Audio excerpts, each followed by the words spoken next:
up 20% in the last 3.5 years. In fact, the latest wholesale inflation figures that we got last week, well, they came in higher than expected, and they're trending that way too. The 6-month average is. So sadly, this is just beginning. This is just the beginning, and we are in far more probably trouble than we really would want to realize. Now, according to an incredibly shocking new study, most Americans do not make enough money to quote unquote live comfortably in this highly inflationary environment that we find ourselves in today. That study determined that, get a load of this. This is a shocker. Massachusetts is the most expensive state. Now, it takes a whopping $300,000 a year for a family of 4 to live, quote unquote, comfortably there. But wait, there's more. How about Red Lobster closing 99 locations? Housing prices are up 47% since 2020. And every 100 days, we go another $1 trillion in debt. Now, anybody that can do anything about these problems, they're just acting like deer in the headlights. Welcome to the world's biggest catch-22 ever. Now, my next guest is a numbers guy, and I'm sure he's thought about this issue or two.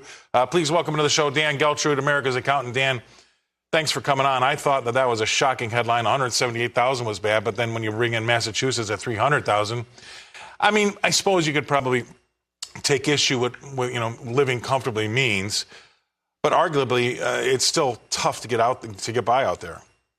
It absolutely is. Look, inflation is devastating hardworking Americans, Scott. As you just said, over the last 3 years, inflation up over 20%. Scott, that's never going down. Never. We're never going to go back to where we were. Now, inflation may slow down, but it's never going to be able to recede to that point. So now what happens? Now, what we do know is that inflation is not transitory. It never was. You know, that was an absolute lie that was being told to us by the Treasury Department, Janet Yellen, as well as Jerome Powell. Now, that will go down in history with, if you like your doctor, you can keep your doctor. Right. It's just an absolute lie. So we have to deal with the reality of what we're in. And the reality, as I see it, given all the circumstances we have, is stagflation may not be far off at all, because now you could start to see the slowing of economic growth. And I believe that we're going to see the jobs numbers start to take a hit. And when that happens, welcome to stagflation. That's the last tenet of stagflation that really hasn't rolled over to confirm that it's here. But we have done over the last 3 or 4 weeks, in aggregate, I would say, we have seen stubborn to rising inflation. Now, we had Bob Iacchino on the show last Wednesday, I think it was, and he looks at the inflation in a 6-month average, a 6-month rolling average, and that's still trending higher, right? So he's got inflation still trending higher, but at the same time, our growth is slowing and the consumer is starting to crack. You're right. Once we finally see that last leg of stagflation, which would be employment, start to roll over, well, then we're in a world of trouble. But do you feel like they're going to try to keep everything together with duct tape and Band-Aids until November? Of course. I mean, nobody in Washington wants to see anything get worse. So any Band-Aid that can be applied economically is what the pressure is going to be for the Fed to hold on to things the best they can. Now, I will tell you right now, lowering the interest rates is a mistake. It's an absolute mistake because, in my opinion, it's going to lead to more inflation. Right. You have to be able to hold the line and be able to experience some level of pain. But the real question here, Scott, how do we ever get out of this?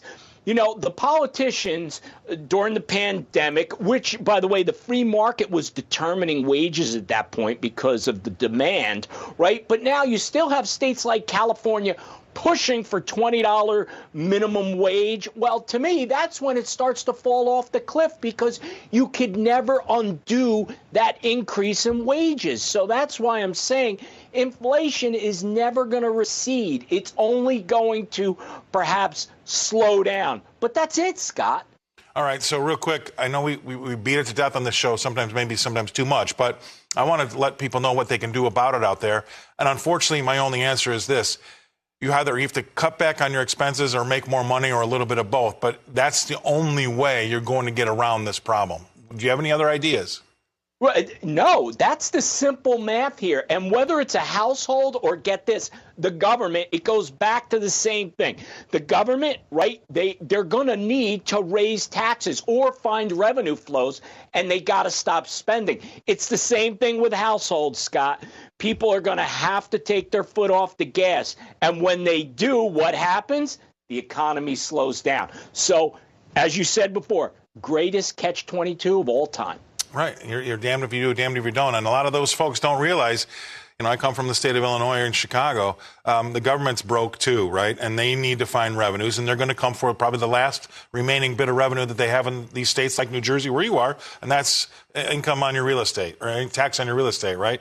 And so then your taxes are going to go up, which only adds to your problem of inflation and prices going higher, and that's why it's going to be a very, very difficult road to hoe, right? Yes, it is. And people need to realize that there is no magic pixie dust. There's no magic pill here to solve this. Easy way out. We're going to have to feel the pain. All right. Well, other than that, Mrs. Lincoln, how was the play? All right. Let's put a smile on it. All right, Dan. Thanks for coming on.